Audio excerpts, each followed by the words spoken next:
Guess what time it is? It's time for your morning tea. It's time for your morning tea. Today's morning tea is be prepared, positioned, postured, and a willing participant. Again, be prepared, positioned, postured, and a willing participant. The scripture you're going to have to read on your own time or during your own time, it's going to be from Matthew chapter 25, verses 1 through 13. Read that passage. Even if you have to read the message version of it, read the passage. Matthew chapter 25, verses 1 through 13. It is about five wise virgins and five foolish virgins. And to sum it up, is learn to share. That's your team. Learn to share. The five wise virgins, they were prepared, they were in position, they were postured, but they were not willing participants.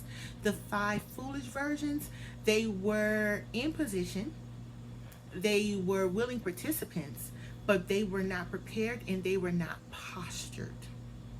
But guess what the five foolish virgins did? They offered the five wise virgins an opportunity to pass on their wisdom. But the five wise virgins didn't. They didn't lose out on anything except an opportunity.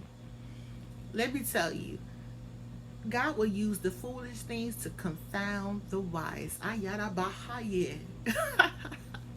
God will use the foolish things to confound the wise. Now don't get me wrong. The five wise virgins, they did benefit from this whole story. They were the quote unquote winners in the story because they got to meet the bridegroom, because they were positioned, they were prepared, and they were in the right posture. But they were not willing participants. And what do I mean by that? Sometimes we will meet weaker vessels. Sometimes we will meet weaker vessels, and that is our opportunity to sow our seed in private. When we sow our seed in private, God will reward us publicly. I'm telling you. Don't take for granted that you're wise. Don't take for granted that you're prepared, you're in position, and you're postured. Don't look at yourself like you're better than someone else, because only thing you're doing is you're showing yourself to be, I'm going to say, true. I'm not saying that you're showing yourself to be better than anyone, but you're showing yourself to be true to yourself. But what about being true to others? This whole thing right here is nothing about you. Guess what? When we do things for God to get the glory. This is not for Tamika Christina. Yeah, I almost told you my entire name. But it's not for me to get the glory. I'm doing this for someone else to get the glory. My wisdom that I have, I'm pointing to someone who is not as wise in certain areas. Don't get me wrong. There are people that are much wiser than me, much more clever than I am. I, Teach me what you know, because in some areas I may be foolish. Can you imagine if you give me your wisdom, teach me what you know, and make me stronger in the area that I'm weak in?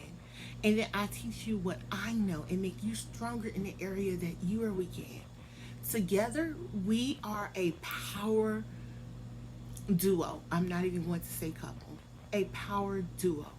One can put 1,000 to flight, two, 10,000 to flight. Man, listen, I'm preaching, but I'm going to tell you this: learn to share. Share what you know. Share what you have. I'm not saying give it all away. I'm not saying go broke. I'm not saying that. I'm saying sow seeds in private and watch God reward you publicly. You are prepared. You are in position. You are in the right posture. But become a willing participant. Don't let someone else turn away because they're unprepared and you have more than enough to share. God will give us more. I mean, basically, He makes our cup runneth over. We Basically, He gives us so much that we don't have room enough to receive all of it. So why not pour into someone else's cup? Pour into someone else's cup. Let them begin to fill up and overflow so they can basically pour into someone else's cup. Learn to share. You may be prepared, postured, and in position. Become a willing participant. This this life right here, it's a cycle. Trust and believe there is some area that you are weak in and you're going to want someone to help you in. When you sow your seeds, you will reap what you sow. And then don't brag about it. Don't tell somebody else what you taught somebody else.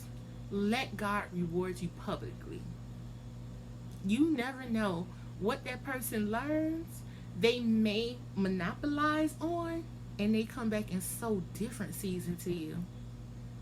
I'm just saying, you need my Zelle account or my Cash App? Which, all right, I'm gone. It's pretty much long. Just learn to share, be prepared, postured, in position, and become a willing participant if you're not. Ciao.